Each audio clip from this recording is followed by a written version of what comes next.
Hello everyone, welcome back. I hope you all are doing well. So we were on question number 2 of exercise 7.1. The question number 2 is you have to convert the following into the percentages. अब percentage में भी कैसे convert करते हैं आपको बताया था. Formula क्या बताया था?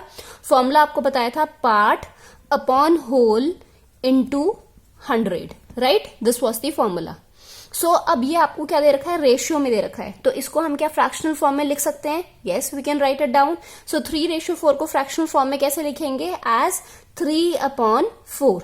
4 आपका होल हो गया and 3 is the part into 100. Fine. Now 4 into how much is 100? It's 4 25s are 100. And 25 into 3 is how much? 75. So 75% is your answer. Clear? The second part is 2:3. So 2:3 को भी वैसे ही करेंगे जैसे फर्स्ट वाला part किया, 2/3 into 100. अब आपको पता है कि 100 डिविजिबल नहीं है 3 से, तो क्या करेंगे, या तो डेसिमल फॉर्म में लिख दो, ठीक है, नहीं तो फिर हम क्या करेंगे, 100 into 2 is how much? 200/3. अब हम मिक्स्ड फ्रैक्शन के फॉर्म में लिख लेते हैं. Fine, mixed fraction I think सबको आता होगा कैसे करते हैं. देखो इधर 200 है, डिवाइड किया, 3 6 are 18, बचा कितना 2, अगेन 3 6 are 18. फाइन, कितना बचा 2. तो इसको हम किस फॉर्म में लिख सकते हैं, 66 जो ऊपर क्वोशंट है उसको हम लिखेंगे मिड में और 2/3 आ जाएगा एज अ फ्रैक्शनल फॉर्म. अब इसमें कंफ्यूज मत होना, यहां देखो अपॉन में यहां पर क्या है 3 है, तो यहां पर भी ये 3 नीचे ही रहेगा.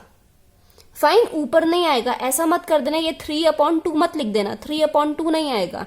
इसी से हमें पता चल जाएगा because the fractional form was 200/3. हम 3 से डिवाइड कर रहे हैं, तो यहां पर भी डिवाइड किससे होगा, यहां 3 से ही डिवाइड होगा. So the answer will be 66 2/3, और जब आप मल्टीप्लाई करोगे that will be again 200/3. I hope this is clear. So this is your final answer, 66 2/3 percentage. आगे परसेंट भी लगाओगे. Now the next question is 72% of 25 students are good in mathematics. How many are not good in mathematics? अब देखो ऐसे questions में क्या करना होता है, हमें एग्जैक्टली क्वेश्चन के अकॉर्डिंग चलना होता है. जो जो क्वेश्चन कह रहा है वैसे वैसे हम लिखेंगे. क्या बोला है, 72% ऑफ 25 स्टूडेंट्स दे रखा है, तो पहले तो हम इस परसेंटेज को कन्वर्ट करेंगे. ठीक है, 72% ऑफ 25 अच्छे नहीं है मैथमेटिक्स में. ठीक है, सो नंबर ऑफ स्टूडेंट्स, अब हमें नंबर निकालना है. Number of students not good in mathematics, sorry, good in mathematics, अच्छे हैं, are good in mathematics. Number of students good in mathematics. Fine, कितना आ जाएगा, 72% ऑफ 25 दे रखा है, तो 72% को हम कैसे लिखेंगे, 72%, और ऑफ को मैंने बताया था क्या लिखते हैं, मल्टीप्लाई ऑफ 25, ये निकालेंगे हम. तो कितना आ जाएगा, 25 4s are 100 and 4 18s are 72. So 18 students है, ये नंबर ऑफ स्टूडेंट्स निकल कर आए जो अच्छे हैं मैथमेटिक्स में. अब हमें चाहिएगा, क्वेश्चन क्या पूछ रहा है, हमें फाइंड करना है the number of the students who are not good in mathematics. Therefore number of students not good in mathematics are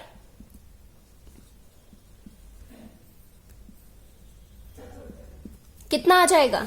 अब देखो 72% हमने किसका निकाला था, 25, मतलब टोटल नंबर ऑफ स्टूडेंट्स कितने हैं, 25. तो 25 में से हम 25 का 72% निकाल रहे हैं. अब हमें नंबर पता चल गया है. ठीक है, या तो डायरेक्टली यहां दिया होता कि 18 स्टूडेंट्स अच्छे हैं मैथमेटिक्स में. अब आपको फाइंड करना है कि कितने स्टूडेंट्स अच्छे नहीं हैं. 25 में से 18 students are good in mathematics, कितने अच्छे नहीं हैं वो बताओ. अब हमें अब नंबर तो दे नहीं रखा था, नंबर हमने क्या किया, फाइंड किया. ओके, आपको अब बताना है कितने अच्छे नहीं हैं. कैसे फाइंड करेंगे, सिंपल सी बात, 25 में से अब जो हमारे पास नंबर निकल कर आया उसको क्या करेंगे, माइनस. सो कितना आया, 7. सो 7 स्टूडेंट्स ऐसे हैं जो अच्छे नहीं हैं मैथमेटिक्स में. I hope now there is no doubt in this question. Fine, so meet you in the next video with next question, and if you have any kind of doubt you can ask me in the comment section.